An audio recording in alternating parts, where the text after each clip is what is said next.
Hindi class में आप सभी लोगों का स्वागत है।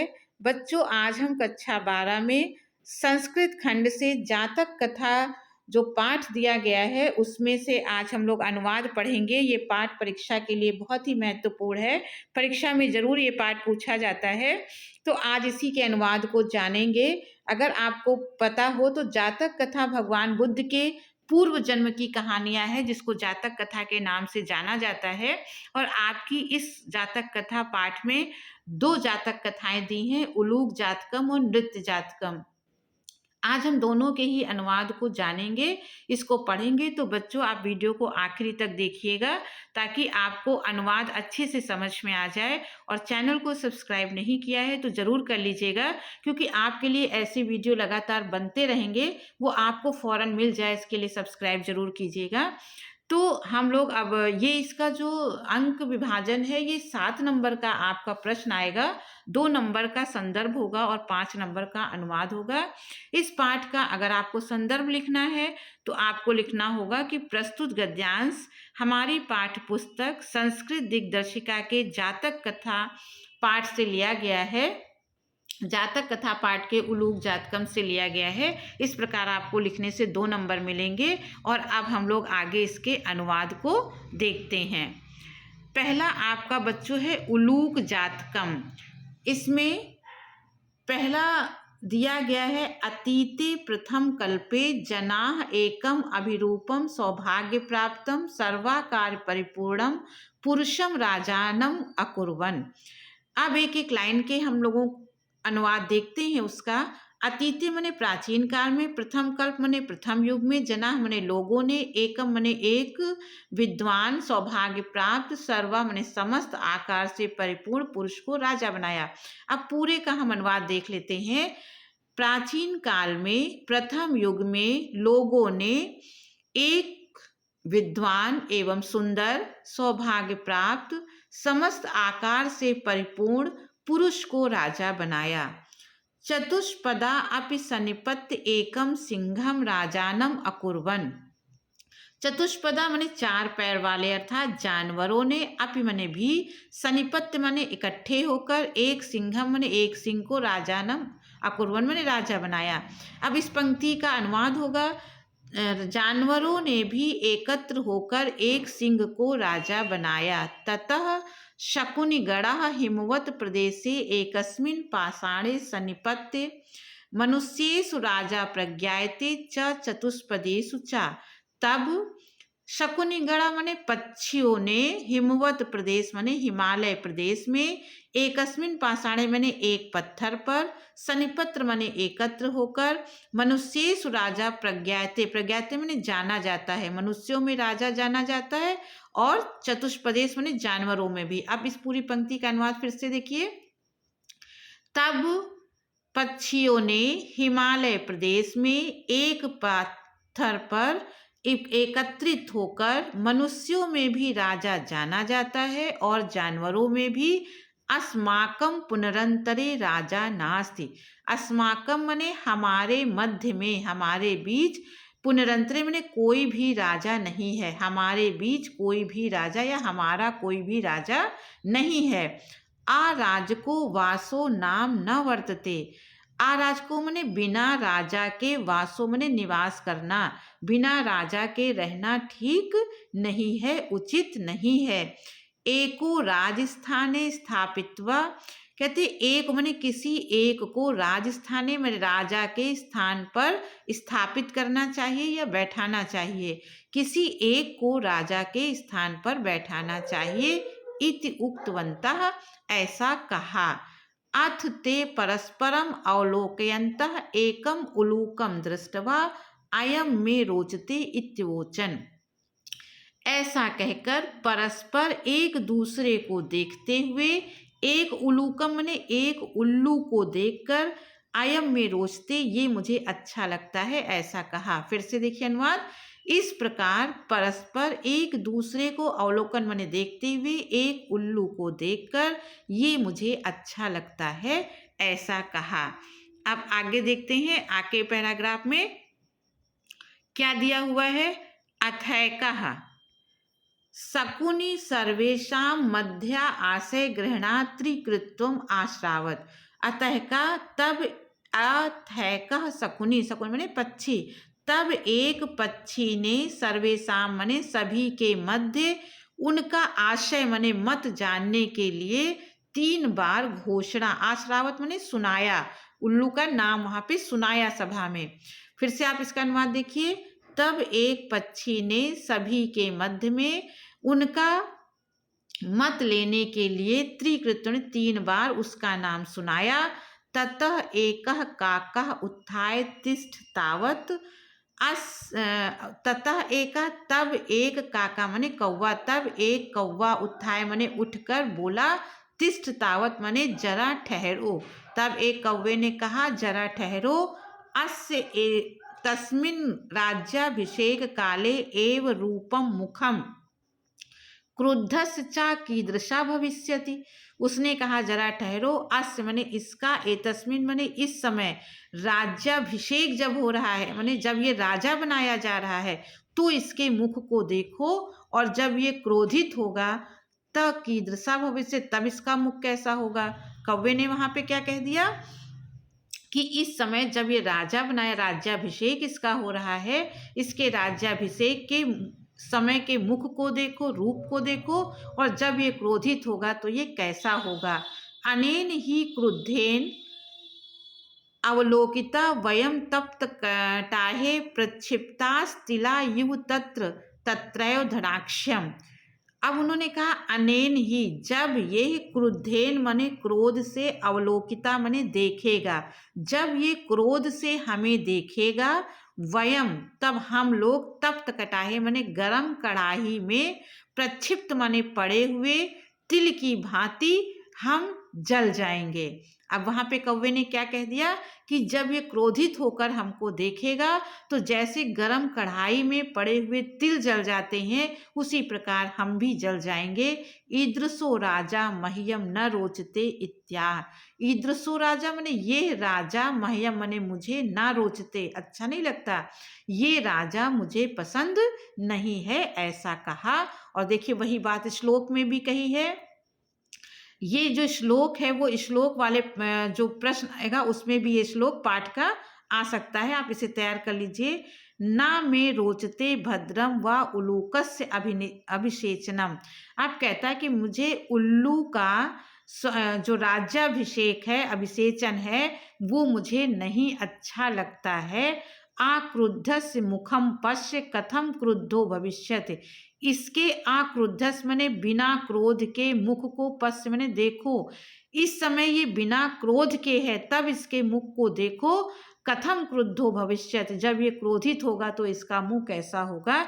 माने ये खुशी का मौका है तब इसका मुंह अच्छा नहीं लग रहा है, तो ये जब राजा बनेगा, हम पर क्रोधित होगा, तब इसका मुख कैसा होगा। अब आगे पंक्तियों में देखिए, आगे क्या क्या कहा है उन्होंने। सह एव मुक्तया मह्यम न रोचते, मह्यम न रोचते। इस प्रकार से ये मुझे अच्छा नहीं लगता, मह्यम न रोचते, ये मुझे अच्छा नहीं लगता। इत विरवन आकाशे उदपतन। कहते कि इस प्रकार से, ऐसा कहते हुए वो आकाश में उड़ गया। कौन उड़ गया? कौवा आकाश में उड़ गया। उल्लू अपि उत्थाय एनम वधावत, और उल्लू भी उड़कर उसके पीछे चला गया। उल्लू ने भी उसका उड़कर पीछा किया। तत् आरभ्यो तो अन्योन्य वैरिणो जातो। तभी से दोनों की शत्रुता प्रारंभ हो गई। और उसके बाद अंतिम पंक्ति है, शकुनयः अपि सुवर्ण हंसम राजानम कृत्वा आगमन। और पक्षियों ने भी स्वर्ण हंस को राजा बनाकर वो भी चले गए। अब आगे देखते हैं।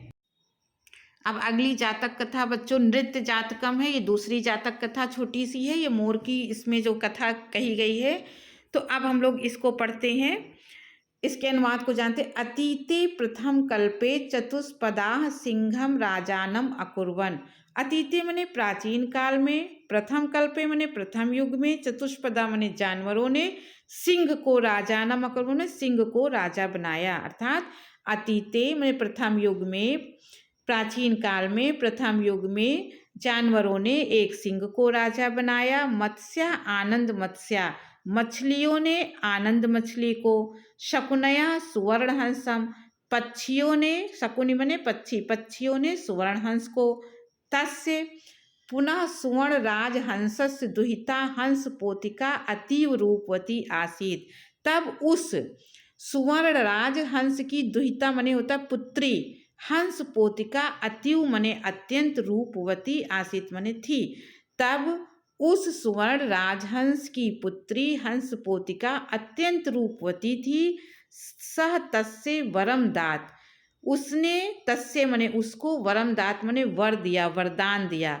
उसने उसको वरदान दिया। यत सा आत्म चित्त रुचितम स्वामिनम वर्णयात इति, उसने उसको वरदान दिया कि तुम अपने आत्म ने अपने पसंद के स्वामी का वर्ण करो, अपने पसंद के स्वामी को चुन लो। वर्णयात मने वर्ण कर लो। हंस राज तस्य वरम दत्वा हिमवत शकुनि संघे सन्निपतत, हंस राज ने तस्य मने उसको, वरम दत्वा मने वर देकर, हिमवत मने हिमालय प्रदेश में, पक्षियों की सभा में एकत्रित हुआ, पक्षियों की सभा में इकट्ठा हुआ। तो हंसराज उसको वर देकर हिमालय में पक्षियों के साथ एकत्रित हुआ। नाना प्रकार हंस मयूर आदि शकुनिगणा समागत्य एकस्मिन् महति पाषाण तले सन्निपतन।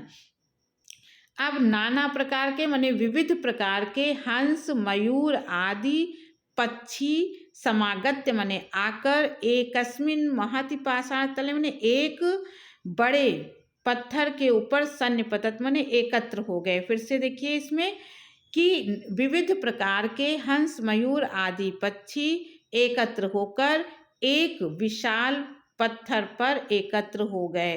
अब आगे का देखिए, हंसराज आत्मना चित्रुचितम स्वामिकम आगत वर्णयात इति दुहितरम आदेशः।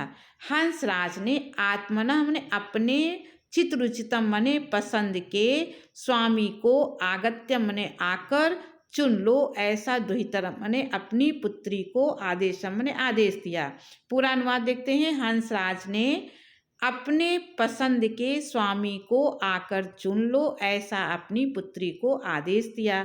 स शकुनि गणे शकुनि संघे अवलोकयन्ति मणिवर्ण ग्रीवम चित्रपेक्षणम मयूरम दृष्ट्वा अयम में स्वामी को भवति इत्यभासति।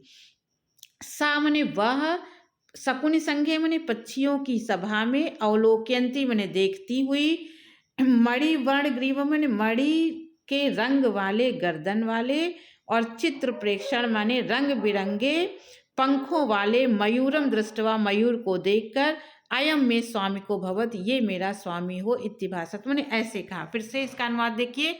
सा शकुनि संगे, वो पक्षियों की सभा को देखती हुई, मणि रंग के गर्दन वाले और रंग बिरंगे पंख वाले मयूर को देखकर यही मेरा स्वामी हो ऐसा कहा। मयूरम अद्यापि तावन में बलम न पश्यसि, मयूर ने भी कहा अद्यापि मने आज भी, तावन में तुमने मेरे बल को नहीं देखा, मने आज भी तुमने मेरे बल को नहीं देखा। इति अति गर्वेण लज्जाच त्यक्त्वा। अब देखिए आगे वो क्या कहते हैं कि आज भी तुमने हमारे बल को नहीं देखा। इति अति गर्वेण में अत्यंत गर्व से, लज्जाच त्यक्त्वा मैंने लज्जा को त्याग कर, तावन महत शकुन संघर्ष मध्य पक्षो प्रसारे, उस पक्षियों की सभा के मध्य में, पक्ष माने पंख को फैलाकर, नर्तिम आरब्धवान, पक्ष अपने पंखों को फैलाकर उसने नृत्य करना, नर्तिम माने नाचना, उसने नृत्य करना प्रारंभ किया। नृत्यति, अब यहाँ पर अगली पंक्ति में क्या कहा, नृत्यति चा प्रतिछन्नो अभूत, मने कि नृत्य मने नाचते नाचते, त्रा प्रतिछन्नो मने वो एकदम नग्न हो गया, प्रतिछन्नो मने नग्न होना, नाचते नाचते वो नग्न हो गया। सुवर्ण राजहंस से लज्जिता, सुवर्ण राजहंस लज्जित हो गया।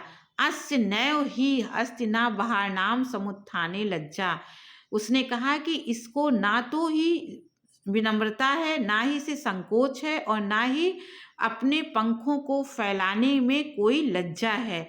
नास्मे गत प्राय दुहितरम दास्याम इत्यकथत। नास्मे मने मैं, इस स्वदुहितरा मने अपनी पुत्री, ना मने ना ही दूंगा, दास्या मने दूंगा, मैं इसे अपनी पुत्री नहीं दूंगा, ऐसा कहा। हंसराज तदेव परिषद मध्य आत्मनः भागिनाय हंस पोतकाय दुहितरम ददात।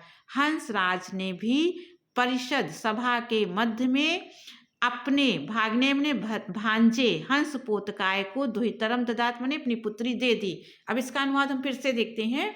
हंसराज ने उसी सभा के मध्य अपने भांजे हंस पोतकाय को अपनी पुत्री दे दी। मयूरो हंस पोतिकाम प्राप्य लज्जिता तस्मात् स्थानाम पलायिता। मयूर भी हंस पोतिका को ना प्राप्त करके लज्जित होकर तस्मात् स्थान माने उस स्थान से पलायन कर गया, माने चला गया। फिर से देखिए, मोर भी हंस पोतिका को ना प्राप्त करके लज्जित होकर उस स्थान से चला गया। हंसराजो अपि हष्ट मानसा स्वगृहम अगच्छत। हंसराज भी हष्ट मानस मने प्रसन्न मन से, स्वगृह मने अपने घर चले गए, मने हंसराज भी प्रसन्न मन से अपने घर चले गए।